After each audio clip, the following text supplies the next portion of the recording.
Seek ye first the kingdom of God and His righteousness, and all of those things shall be added unto you.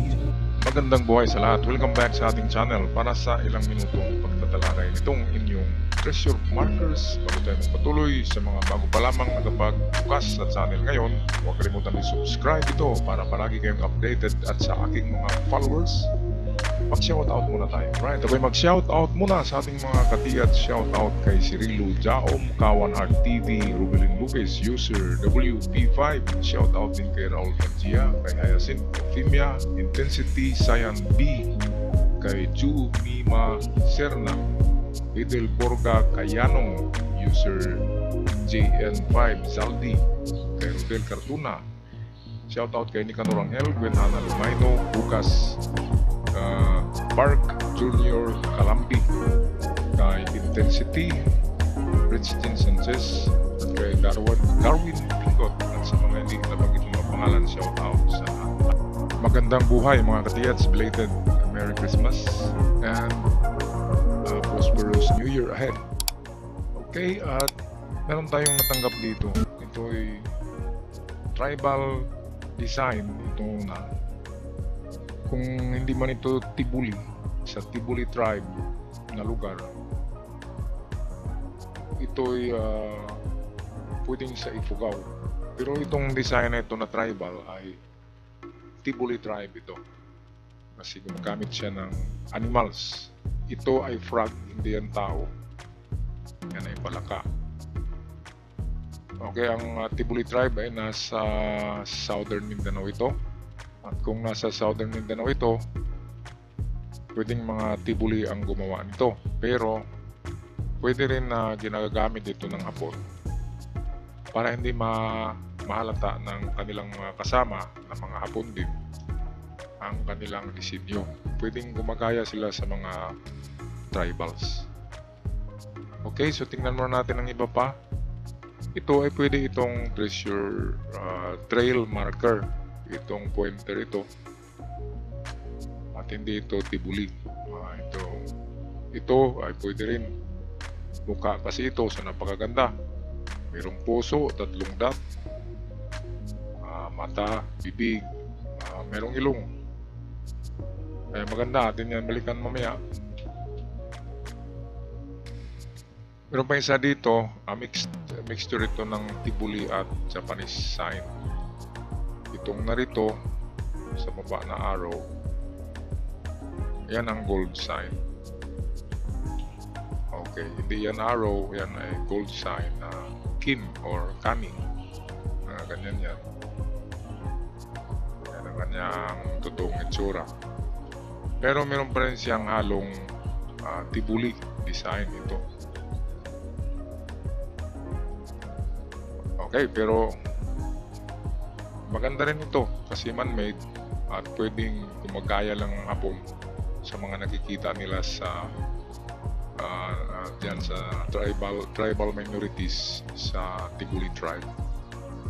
Okay, ngayon natin nabalikan ang una. Kung ito man ay Yamashita Treasures, itong dito ang nagsasabi ng entrance ito. Yan. So yan, kasi nakabikaka yan, nakabukaka. So entrance, yan ang pasukan.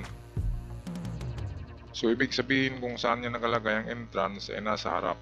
So ang entrance ay dito. So pwede kayong magugay sa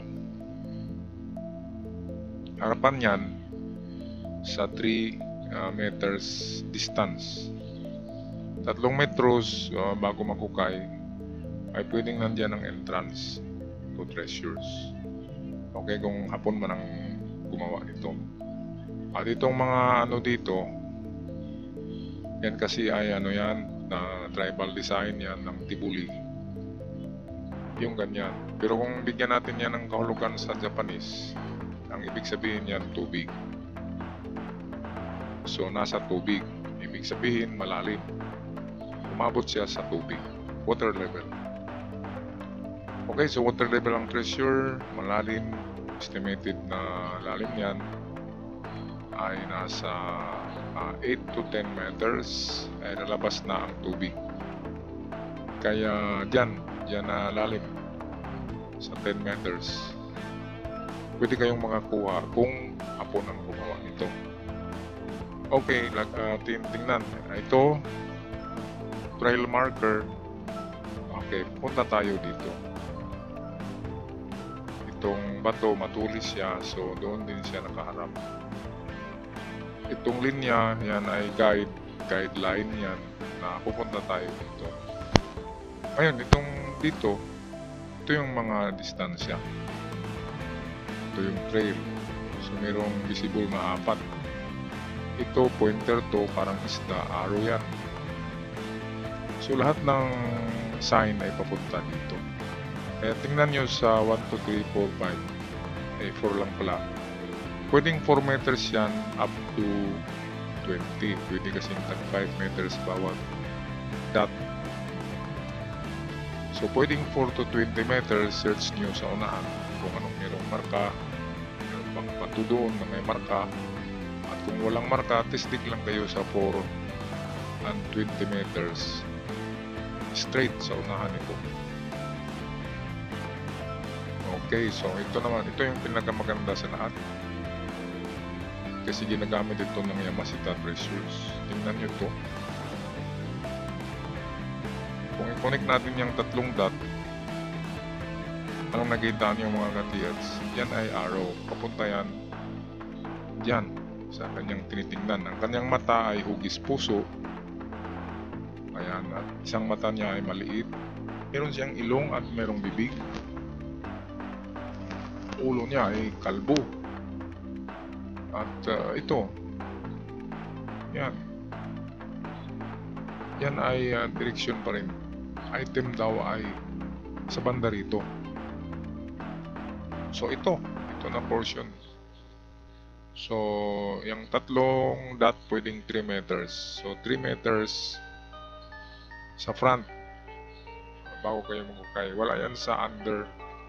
Wala sa kanyang under kasi yung under yan, lumubog na yung bato na yan kung tinakip nila yan. Kasi ano na yun, compress yung lupa sa tagal ng panahon, ay babaon din yung bato na yan. Kaya nasa harapan lang ito sa 3 meters distance. Diyan kayo magukay mga katiyats. Ito, man-made tong mga ito. Ibig sabihin yan, merong, it's either coins, drums of coins, maraming coins, or maraming assorted jewelries. Basta itong ganito na maraming dot, ibig sabihin ay marami or multiple. Pero hindi yan gold bars. Okay, pwedeng alahas, pwedeng coins. Okay, last symbol. Ito, maganda yan. Maganda ito. Ang bato ay may hiwa dito, nakaganon. Pwedeng nature lang yan. Ito ang mga man-made na klase ng engrave sa bato. So kanina nabanggit na natin to na may pagkatibuli ito. Pero kung Hapon ang gumawa niyan, ang ibig sabihin ay tubig. Ngayon itong kin o kani, yan modified ang symbol na yan. Ayon sa mga nakakuha niyan, ang distansya niyan ay 4 meters sa harap. So, punta lang kayo dito sa harapan, 4 meters, testig. Yan, at dahil mayroong tubig na symbol, ibig sabihin nasa water level. So malalim, nasa water table siya. So kung makukay kayo dyan, nalabas ang tubig sa 10 meters, siguro, or 9 ay may tubig na. Kaya under sa 9, so that is 10 to 11 meters, ay pwedeng meron na ginaon. Walang mawawala sa atin kung subukan natin to sa pagkukay. Kasi ito yung man-made science naman. Meron nga palang mahabang wire dito. Treasure under ito na sign kung nagaganito. Meron palang arrowhead. So sa baba talaga. Pero didistansya ka ng 4 meters. Sa harap, under sa kanya. hindi literal na under sa bato. So under sa sign pero may distansya, 4 meters. Ito hindi natin masabi kung man-made ito, parang ano lang kasi siya, natural pattern. Pero itong dito nagsasabi siya na merong treasure, ako nang gumawa yan. Dahil dito ito 4 meters distance, so dito kayo magkukaya sa 4 meters. Okay, magandang sign, man-made. At sana ay ako nang gumawa. Kapag ako nang gumawa, ay meron talagang nakabaon dyan. Ako'y magpaalam na sa inyong lahat mga ka-TLs. Merry Christmas and a Happy New Year to all of you.